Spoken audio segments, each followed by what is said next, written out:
Amigos de Scaling Up, para nosotros es un placer presentar a Candy Flores Gracia, sobre todo porque nos va a hablar de un tema muy importante que es llevar las cosas del laboratorio al mercado. Obviamente lo que México y América Latina necesita es generar mucha innovación, pero innovación aplicada, innovación enfocada a mejorar los mercados, a tener un impacto social sostenible y obviamente un impacto económico para las empresas, y esa es la única manera por la cual los empresarios le tendrían que estar apostando a la innovación en América Latina. Creo que tenemos grandes oportunidades en todos nuestros países. En México, en cualquier país de América Latina, necesitamos movernos de los commodities a exportar innovación, productos con valor agregado y de servicios. Entonces, muchas gracias, Candy, por estar aquí y bienvenida a Scaling Up, y para nosotros es un honor tenerte. No, pues muchas gracias, Skelly. No, muchas gracias a todos aquellos que se están conectando para el webinar del día de hoy. Y a los que nos verán después también bienvenidos. Muchas gracias por la invitación y sobre todo por el gran esfuerzo, porque al final creo que somos muchos los que estamos tratando de llevar a nuestro país cada vez más cerca de la economía del conocimiento, ¿no? Entonces, primero, bueno, ya les dijo Ramón, yo soy Candy Flores Gracia, actualmente soy la directora del Parque de Innovación Agrotech. Y hoy los voy a tratar de tener cautivos al menos 20 minutos, tratando de explicarles un poco qué es lo que hemos hecho para hacer que las cosas que se han desarrollado en las universidades y centros públicos de investigación puedan llegar al mercado, porque pues no es una tarea fácil. La verdad es que si fuera fácil todos lo hubiéramos hecho ya desde hace un rato. Y definitivamente es una de las cosas que más nos hace falta, ¿no? Para que nosotros podamos realmente resolver problemas que están allá afuera, es necesaria la ciencia en la mayor parte de los problemas. Y muchas veces no estamos alineados a ninguno de los dos. Entonces, para poder contarles esta historia, me quiero ir un poquito más atrás y de alguna manera contarles que cuando yo empecé a estudiar ciencias, una de las cosas más importantes para mí siempre fue obviamente cambiar al mundo, ¿no? Uno estudia ciencias porque cree que los científicos son los que han cambiado el mundo. Está Tesla, Einstein, Newton, Edison, ¿no? O sea, Marie Curie, que justamente es una de las personas más importantes en la ciencia. Entonces uno cree que al estudiar ciencia es justamente la manera en la que tú te entrenas para cambiar al mundo. Y creo que no soy la única. Ya en una otra charla les contaré qué difícil es escoger una ciencia, pero ser científico, decidir ser científico, es una de las cosas más difíciles porque sabes que es una vida complicada, ¿no? Sabes que es una vida que te va a llevar mucho tiempo, mucho trabajo y sobre todo es dedicado, o sea, tienes que estar ahí. Entonces, cuando yo acabé justamente la carrera de biología, lo que hice fue pues irme de un palumpa a un laboratorio en el Instituto de Fisiología Celular para poder ser científico, ¿no? Y entrar directamente al doctorado, que es una de las cosas que cuando estás convencido de que quieres hacer ciencia y cambiar al mundo, pues te vas directo al doctorado, ¿no? Haces una maestría. Y en este caso, bueno, tuve la gran fortuna de hacer el doctorado en el Instituto de Fisiología Celular en Ciencias Biomédicas. Y entonces pasa el tiempo y te das cuenta que la vida de un estudiante de doctorado es todo menos salir al mundo, ¿no? Entonces tú estás ahí haciendo experimentos de 7 de la mañana a 7 de la noche, a veces más tarde, a veces te quedas a dormir. La verdad es que muchos de nosotros incluso teníamos cambios de ropa en nuestros laboratorios, ¿no? Pero nos esforzamos tanto en estudiar una ciencia que ya no salimos al mundo. Y entonces se vuelve muy complicado tratar de cambiar al mundo si no sabemos cómo es el mundo y cómo se está comportando en este momento. Y esa es una de las cosas que hemos estado tratando de cambiar a través del Parque de Innovación Agrobiotech. Y entonces, para contarles un poquito, el Parque de Innovación Agrobiotech está en una ciudad que se llama Irapuato, en Guanajuato, y justamente está enfrente de uno de los centros de investigación más importantes de México, que es el CINVESTAF, del Instituto Politécnico Nacional. En el caso de la unidad Irapuato, este año está cumpliendo 35 años. Eso significa que tiene 35 años siendo una institución de gran calidad en la región. Y pues no sé si saben, pero justo la región del Bajío está muy enfocada a la agricultura. Mucho tiempo fuimos el semillero del país y entonces Investaf Irapuato tiene sus líneas de investigación especializadas en biotecnología de plantas. Entonces, la verdad es que Sinvestaf Irapuato no es cualquier instituto, ¿no? O sea, tiene muy pocos investigadores, tiene solamente 31 investigadores adscritos y, como pueden ver en esta diapositiva, 42 pertenecen al Sistema Nacional de Investigadores. Eso significa que no solo los investigadores principales, sino también los investigadores adjuntos o los postdoctorantes pertenecen al Sistema Nacional de Investigación. Entre todos generan en promedio 2.5 artículos por año, lo cual es un número bastante alto, ¿no? Para que nosotros podamos publicar un artículo, aparte de terminar la publicación y escribirlo, tenemos que pasar un proceso de selección. Entonces, la verdad es que 2.5 artículos por año es muy alto. Y bueno, en estos 35 años se han graduado más de 500 alumnos. Entonces, aunque es una unidad chiquita, la verdad es que es una unidad que tiene muchísima productividad y sobre todo, pues es biotecnología de plantas. O sea, y estamos justamente en el lugar donde queremos estar. Nosotros podemos resolver los problemas del campo, ¿no? Y sin embargo, y esa es una de las cosas más bonitas, cuando uno revisa la visión que tiene Sinvestaf Irapuato, dice ser un grupo competitivo a nivel internacional en biología, genómica y biotecnología vegetal, contribuyendo a la solución de problemas nacionales, ¿no? Y ahí es en donde empieza el verdadero problema, porque como les dije, una de las cosas más importantes, y yo lo confieso, yo como bióloga, seguramente no sé diferenciar la hoja de un naranjo y de un limón, sino la macero, la paso por un PCR, la analizo molecularmente. O sea, la verdad es que pocas veces salimos al campo. Y aquí es en donde todo se complica, porque nuestros investigadores han estado haciendo investigaciones muy valiosas, pero rara vez se han acercado a los productores a preguntar cuáles son los verdaderos problemas. ¿Por qué? Pues porque esa no es la naturaleza. La verdad es que nosotros en México tenemos una gran ventaja al ser investigadores y es que tenemos libertad de cátedra y de investigación. Entonces, generalmente podemos investigar aquello que realmente nos apasiona y eso está bien porque cuando haces lo que te apasiona, seguramente eres el mejor en eso, ¿no? Pero una cosa muy importante es que para poder hacer que sirva de algo, pues necesitamos preguntarle a la sociedad qué es lo que necesita. Y ahí es donde entra el Parque de Innovación Agrobiotech. Y obviamente, pues Sinvestaf solito no puede hacerlo, si no ya lo hubiera hecho desde hace mucho tiempo. Y gobierno solito no puede hacerlo, si no ya lo hubiera hecho desde hace mucho tiempo. Y si los productores se pudiesen haber acercado a nosotros, lo hubieran hecho desde hace mucho tiempo. Y esa no es la realidad. La realidad es que necesitas una serie de factores en conjunto que ayuden a que esto se desarrolle. Y así es como surge el Parque de Innovación Agrobiotech en un conjunto con el gobierno del estado de Guanajuato y Sinvestaf en general. ¿Para qué? Pues para apoyar a que efectivamente no sean los investigadores los que tengan que salir a preguntarle a los productores y probablemente seamos nosotros. Pero al igual que Sinvestaf, pues no solo es Sinvestaf quien tiene el problema, todas las universidades de la región, tenemos INIFAB, el Tecnológico de Roque, tenemos otro parque que se llama Xonotli, tenemos a la UNAM, tenemos al POLI, a la Universidad de Guanajuato, o sea, en realidad tenemos una cantidad enorme de gente increíble haciendo cosas que tiene este mismo problema para llevarlos, digamos, o acercarlos a los productores. Entonces, aquí es en donde yo hago el comercial y les digo que Agrobiotech es una estructura de transferencia, de tecnología, bla, bla, bla, bla, pero la verdad es que esto es algo que ponemos en nuestro tríptico, ¿no? Lo que sí es Agrobiotech, y eso es lo más importante, es que somos un montón de gente con muchísimo background y completamente diferente, en donde nuestra mayor o principal actividad en el día es sentarnos a escuchar qué nos dicen los investigadores, ¿no? ¿Por qué? Pues porque generalmente ellos creen que tienen soluciones o creen que existe un problema y entonces antes de que nosotros podamos aportar algo a esa invención, es súper importante sentarte y escuchar, solo escuchar, ¿no? Escuchar por qué va a cambiar el mundo, escuchar por qué es lo mejor, escuchar por qué no hay nada en el mundo igual a esto, ¿no? Porque eso es a lo que nos vamos a enfrentar. Ahora, algo muy importante, y para los que me conocen en vivo saben que para mí es muy difícil no hablar, ¿no? De verdad es no hablar, es escuchar y absorber toda esa información para poder procesarla. ¿Por qué? Porque en base a esa conversación, lo que nosotros hacemos es decidir cuál es el camino siguiente, ¿no? Entonces puede no haber camino y decir, bueno, pues ni modo, ya se nos fue la oportunidad y esto no es viable en este momento, o decir, puede ser que conozca a alguien que le interese, o ¿por qué no hacemos un servicio que pueda ofrecerse dentro de Sinvestaf o dentro del parque para ayudar a los productores a tener la solución que requieren? Pero algo muy importante a la hora de platicar con los investigadores es que tenemos que tener esta habilidad de repetir y cambiar para hacerlo como mucho más accesible, voy a decir, a las personas normales, ¿no? Al público en general. Entonces, esa es nuestra primera tarea. La segunda, y esto es muy importante, una de las actividades más importantes de los investigadores, obviamente porque así se mide su productividad, es publicar.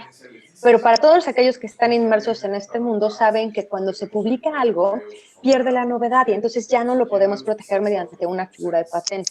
Entonces, nuestra siguiente tarea es obviamente preguntar si han publicado algo, pero más importante es no creerles porque es altamente probable que sí lo hayan divulgado. Entonces, tenemos que hacer una búsqueda impresionante. Los investigadores creen que publicar, y claro, con toda la razón del mundo, creen que publicar es obviamente ponerlo en un artículo científico indexado. Pero Irapuato, sobre todo, que es tan chiquito, tenemos muchos medios de comunicación y de manera constante están saliendo artículos sobre nuestros investigadores que les encanta contar qué es lo que hacen. Entonces, tenemos que tener muchísimo cuidado de verdad revisar toda la información para ver que no se afecte la novedad, ¿no? Entonces, esta es una de las labores más titánicas que tenemos dentro del parque, pero que es súper, súper importante. Ahora, la otra cosa que es muy importante es el costeo. No sé cuántos de ustedes que nos están viendo tienen idea de o han trabajado con investigadores, pero cuando uno pide un servicio, todo, absolutamente todo, te lleva 6 meses y cuesta 1,000,000 de pesos, ¿no? Y la verdad es que los investigadores son malísimos costeando porque nunca han tenido que hacerlo y no tienen por qué hacerlo. Para eso hay toda una estructura administrativa que les ayuda a hacerlo.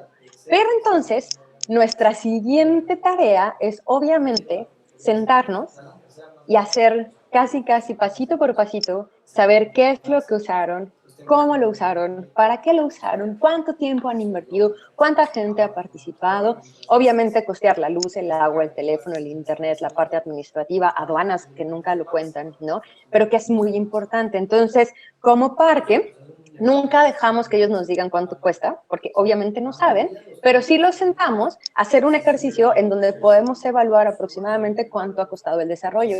Ojo, no significa que ese sea el precio de venta, ¿no? Este es un costeo únicamente para saber cuánto le ha costado a la institución llegar a donde estamos ahorita, ¿no? Y luego, la otra cosa importante que hacemos, que ya se imaginarán y es obvia, es pues presentar a los investigadores con posibles, no inversionistas, porque la verdad es que nuestros investigadores no necesitan inversionistas, necesitan socios comerciales, ¿no? Y entonces ponerlos en conjunto para que puedan trabajar. Y ahí es en donde viene otra de las cosas mucho más complicadas. ¿Por qué? Pues porque ellos empiezan a hablar, hablar, hablar, hablar. Y si tú sales de esa conversación, ¿no? Te encuentras con que el investigador dice, no, le encantó. Dice que lo que yo tengo es lo que va a cambiar el mundo, dice que realmente lo necesita y que ya, mañana me lo paga. Pero hablas justamente con el empresario y lo que te va a contestar es, bueno, la verdad es que, pues sí está bien, le falta un poquito, no, podría invertir, pero no estoy seguro, tengo que hacer unos análisis, ¿no? Me encanta decir que la mitad de nuestro trabajo es ser como el intérprete de las Naciones Unidas, ¿no? Pero entre estos dos mundos.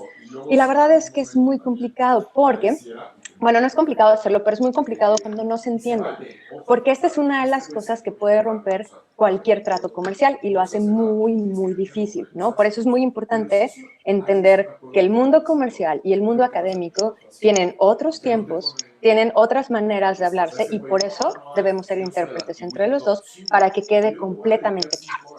Y la otra cosa, que es aún la más divertida, ¿no? Es que justamente nunca salen y preguntan si realmente la gente puede usar las cosas así como están, ¿no? Una de las cosas más importantes es que la gente cree, por ejemplo, que algo chiquito lo va a poder usar una persona, un productor en el campo, ¿no? Pero resulta que la manera en la que te dice si tiene o no un bicho en la tierra es por color. Y los colores se parecen mucho y la gente puede no ser como muy eficiente al diferenciar el color. O resulta que como lo hacen en el campo y hay mucho sol, pues no funciona. O resulta que simplemente no entienden cómo usar los botones y se acabó. Entonces muchas veces las cosas que nosotros generamos obviamente no están hechas para el mercado que queremos. Entonces lo que hace el parque es casi decir, bueno, préstame, ¿no? Ya me lo voy a quedar, y ahora sí, hacer un Customer Discovery para saber efectivamente quién lo necesita, cómo lo necesita, si lo necesita redondo, cuadrado, azul, ¿no? Y poder ver esta parte que es la más importante en cómo llevarlo o convertirlo en un producto para que la gente sí pueda usar, ¿de acuerdo? Y luego, dentro de las cosas más importantes, y eso sí se los digo a todos los que estén allá afuera y se dediquen a este tipo de cosas. Te escucho. Cosa importante número 1, establecer metas. ¿Qué pasa?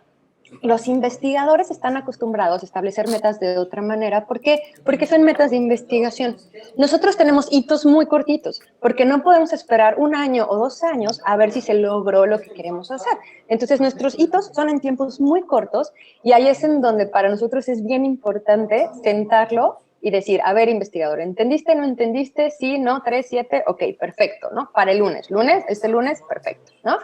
Y esa es la otra cosa importante, establecer los tiempos, ¿no? Porque una de las cosas que nos pasa muchísimo es que como investigadores estamos acostumbrados a que si no sale no pasa nada, pero cuando trabajamos con la industria, la verdad es que si no sale sí pasa mucho, porque la industria depende de nosotros y además nosotros estamos haciendo promesas que no están siendo cumplidas y eso obviamente en un ambiente comercial no es bueno. Por eso nos toca a nosotros establecer metas y tiempos y así poder ponerlo como en la industria para que ellos lo entiendan. Otra cosa que es súper importante, ¿no? Es manejar las expectativas. ¿Por qué? Porque muchas veces en estas conversaciones de empresarios e investigadores, ¿no? Ellos creen que se van a hacer ricos y es bien importante. Y sí hay manera de que tengas como un bienestar económico a través de este tipo de transacciones, pero ni son rápidas, ¿no? Ni siquiera hemos llegado a acuerdos comerciales. Y otra de las cosas más importantes es que, por ejemplo, en cuestión de regalías, ellos creen que todo se va a vender en el primer año y entonces las regalías van a llegar altísimas el primer año y no es cierto. Entonces, manejar las expectativas es otra de las actividades que de verdad nosotros tenemos súper claras que tenemos que hacer dentro del parque. Y bueno, otra cosa que es muy importante para nosotros es que, bueno, como les decía, hay 31 investigadores, 42 son del Sistema Nacional de Investigadores y la comunidad de investigadores de Simvestab y de las otras instituciones, obviamente es parte de la gente con la que trabajamos. Pero otro punto bien importante, y para mí es quizá el mejor y donde tenemos mayor oportunidad para cambiar al mundo, desde esta trinchera, son todos los alumnos de posgrado que están saliendo de nuestras instituciones, que son de súper prestigio, ¿no? Y que no van a encontrar trabajo. ¿Por qué? Porque no hay plazas, porque no somos capaces de generar plazas para que todos sean investigadores. Y ahí es en donde entra la parte más importante para nosotros, porque muchas veces, si los investigadores tienen invenciones, pero no tienen tiempo, no quieren dedicarse a hacer una empresa o a darle otro valor o ponerle valor agregado, usamos a los estudiantes, obviamente con permiso de los investigadores, para que ellos lo lleven a cabo y sean ellos los que lo pueden explotar. Y una de las cosas que más nos preocupa es esa, ¿no? Porque al final, pues qué padre, y entraron a una de las instituciones más increíbles de México para hacer investigación, pero oh sorpresa, cuando salgan muy pocos de ustedes van a tener empleo. Entonces, ¿qué mejor ahora que empiezan a ver por su propio empleo, ¿no? Y así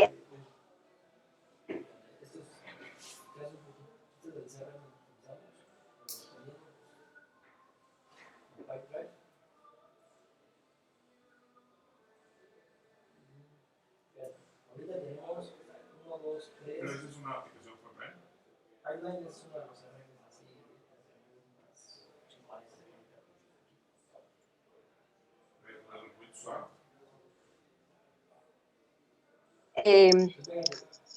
me están diciendo que no se escuchan. ¿Ya me escuchan? Creo que ya me pueden escuchar, ¿no? Entonces, para que se den cuenta, el Parque de Innovación Agrobiotech tiene prácticamente muy poquitos, tiene 5 maneras de atender a la gente. Entonces, la primera la llevamos transferencia de tecnología, pero la verdad es que podríamos ponerle cualquier nombre, porque es cuando la gente llega y lo primero que hacemos es ver si efectivamente esa idea tiene o no potencial, ¿no? Y entonces empezar a ver si tiene valor, si se puede proteger, si no se puede proteger, y establecer un modelo de negocio y una estrategia de transferencia de tecnología y de propiedad intelectual, obviamente. Luego, la segunda parte es la constitución de empresas de base tecnológica, porque muchas de las personas que llegan con nosotros, pues no tienen ni idea de cómo ir con un notario y mucho menos tienen idea de cuál es la diferencia entre una SADCB, una SC, una PPP, ¿no? Nosotros les ayudamos en ese proceso. Obviamente tratamos de conseguir fondos para la creación de las empresas y además les ayudamos con toda la parte contable y a sacar el RENIECIT, porque lo que estamos haciendo es generar empresas de base tecnológica. Entonces asumimos que todas hacen investigación y desarrollo, ¿no? Sería como la parte más obvia. Luego, la otra cosa más importante es que muchos de nuestros emprendedores tienen las empresas en casas de sus papás, ¿no? ¿Por qué? Pues porque así empezaron todos, pero pues no está bien, a muchos papás no les gusta. Entonces tenemos una serie de espacios dentro del parque en donde la gente se puede hospedar. Ahora, algo muy importante, sobre todo en el Parque de Innovación Agrotec, es que nos dedicamos a biotecnología, no necesariamente al campo, también tenemos cosas de salud, tenemos cosas medioambientales, pero cuando tú estás empezando una empresa de biotecnología, las cosas que más necesitas es equipo, entonces no vas a poder invertir en muchísimo equipo. ¿Qué es lo que sí puedes hacer? Pues venir al parque con nosotros, tenemos mucho equipo de uso común y entonces lo que haces es que tienes una oficina, usas el equipo de uso común en lo que avanza la empresa, te capitalizas y ya después puedes salir. Y así, no, la dirección fiscal no está en casa de tus papás, por ejemplo, ¿no? Por otro lado, y esto es una de las cosas que empujamos mucho, los investigadores les cuesta mucho trabajo soltar aquello que tienen porque quieren que sea perfecto. No va a ser perfecto y nunca va a ser perfecto si no lo lanzamos al mercado. Entonces, tratamos de hacer paquetitos que nosotros vamos y validamos en los mercados meta y obviamente regresamos, pivoteamos la idea y lo volvemos a construir. Y esta de verdad es una de las cosas más complicadas para nosotros. La otra es sobre todo en cuestiones de biotecnología, por ejemplo, que van a salud o que van a agro, muchas necesitan certificaciones, SAGAR, PACO, FEPRIS, ¿no? Entonces les ayudamos a estructurar todo lo que necesitan para que puedan hacer estas certificaciones.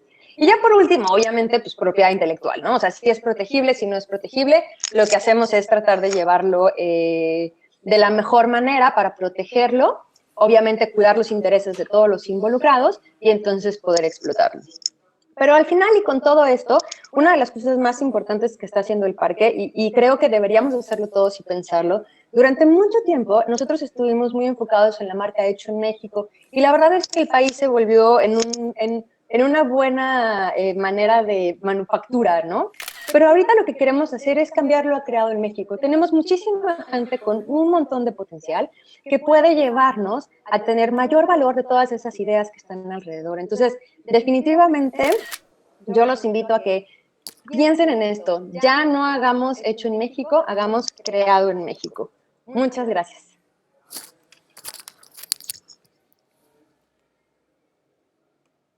Muchas gracias, Candy. Supongo que... Perdón. Sí. Bueno, la primera pregunta y que creo que es muy, muy buena es algo que ha faltado mucho en el ecosistema de innovación, es cómo se comunican realmente los investigadores con los empresarios. De alguna manera, los investigadores llegan a tener pues un diálogo muy, muy diferente y piensan en términos económicos, en términos de negocio, en términos de muchas cosas muy diferentes a los empresarios. ¿Qué es lo que han hecho ustedes como para poder hacer mucho mejor esos puentes?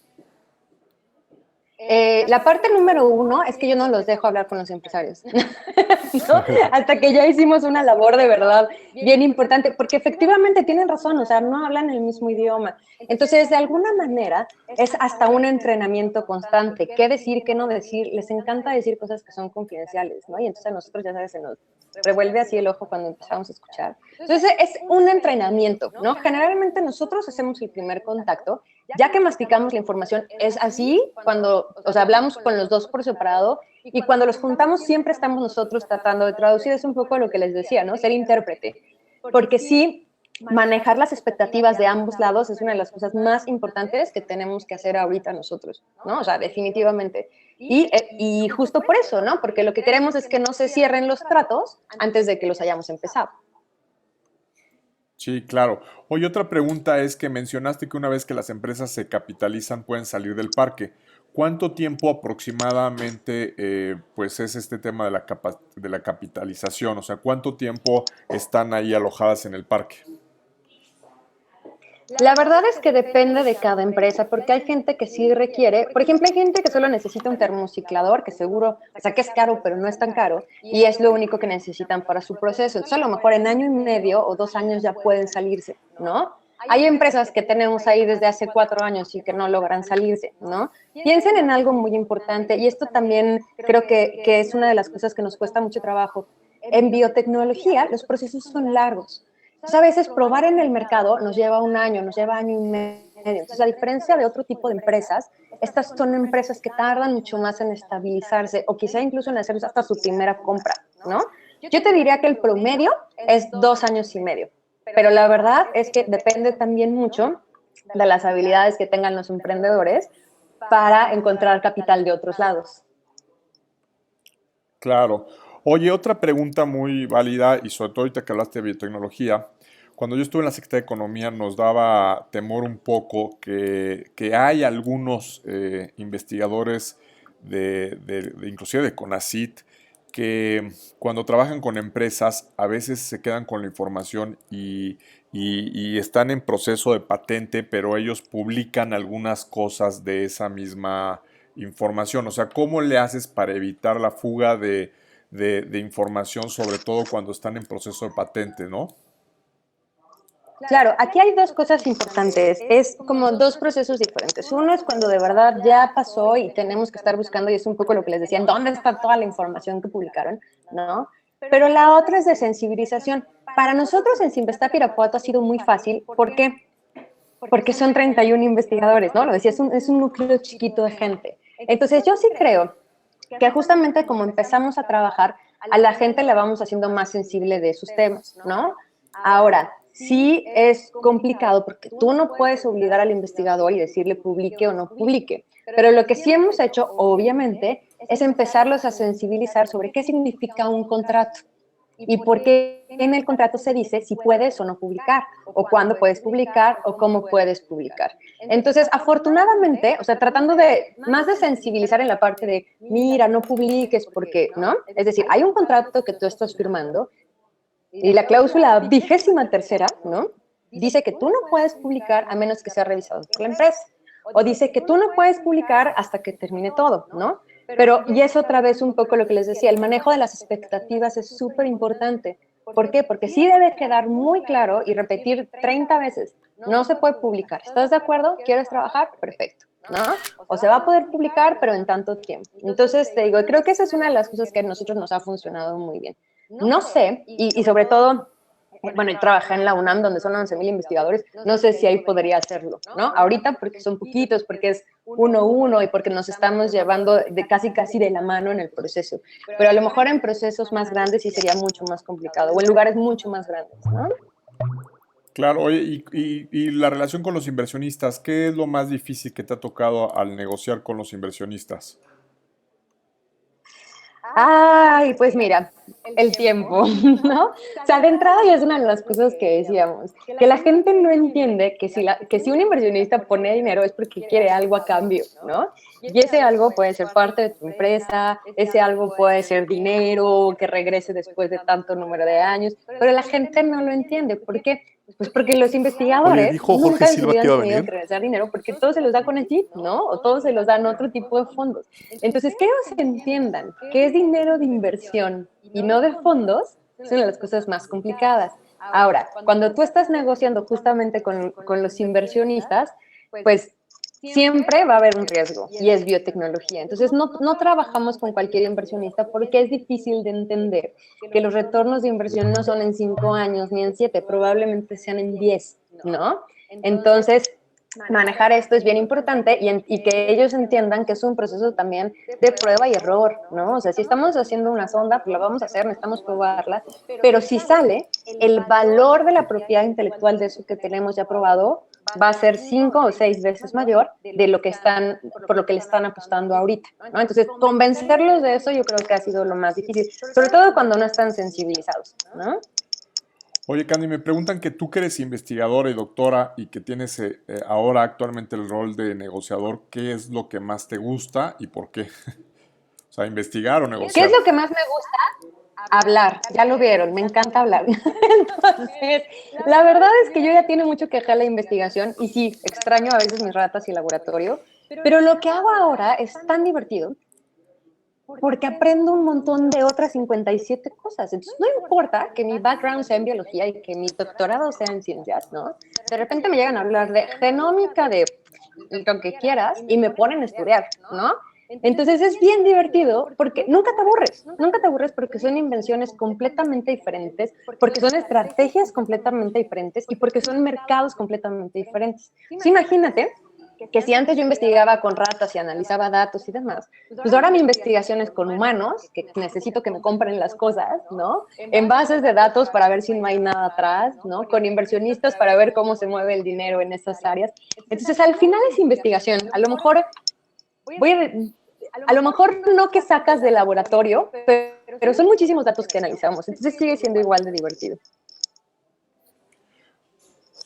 Buenísimo. Y como última pregunta, ¿qué caso de éxito han tenido ustedes ahí en el parque como empresa?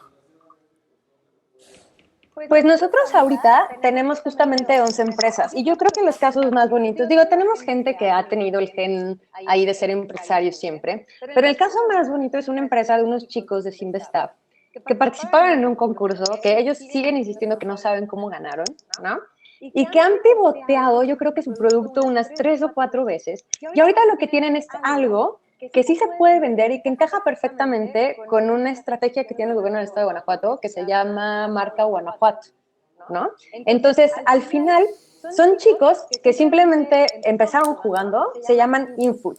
Y ellos han desarrollado una plataforma, obviamente, que con análisis de espectrometría de masas pueden determinar si algo tiene no ciertos compuestos, ¿no? Como agentes químicos, fertilizantes, etcétera. Y entonces te pueden ayudar a rastrear de dónde viene tu comida, de alguna manera, ¿no? Entonces, a mí me encanta porque son chicos que de verdad en su vida pensaron que iban a hacer una empresa, lo hicieron jugando y porque había dinero de por medio. Y ahorita ya están, ¿no? Y están vendiendo y de hecho ahorita estamos en la Expo Agroalimentaria aquí en Irapuato, es una de las ferias más grandes. Y la verdad es que a todo mundo le encanta su producto, ¿no? Pero ya no es sí lo compraría, o sea, es gente que está tratando de hacer ya esta transacción monetaria para obtener lo que ellos tienen. Pues sí, pues la verdad es que sí está muy interesante y es un gran reto el que tienes de la generación de innovación aplicada. Pues, te agradecemos mucho. Tenemos el tiempo ahora sí que muy corto, pero vas a estar en redes sociales, vamos a grabar esto, lo vamos a poner en YouTube, en Facebook. Entonces esperemos en alguna otra ocasión tenerte como invitada porque eres muy especial y muchas gracias por todo lo que haces en la innovación. No, hombre, gracias a ustedes y de verdad a todos los que están allá afuera, no se queden pensando, actúen, ¿no? Siempre les digo a los chicos y ya como para cerrar, y no sé si estarás de acuerdo conmigo, Ramón, que las estadísticas dicen que para que una empresa funcione tienes que quebrar 4 antes, ¿no? Entonces empiecen a quebrar empresas, va a ser más fácil. Así es, bueno, y más si reciben apoyo de CONACYT. No, no es cierto. Pues, un abrazo muy grande a todos y buenos días. Buenos Gracias, días, Candy. hasta luego. Chao, chao.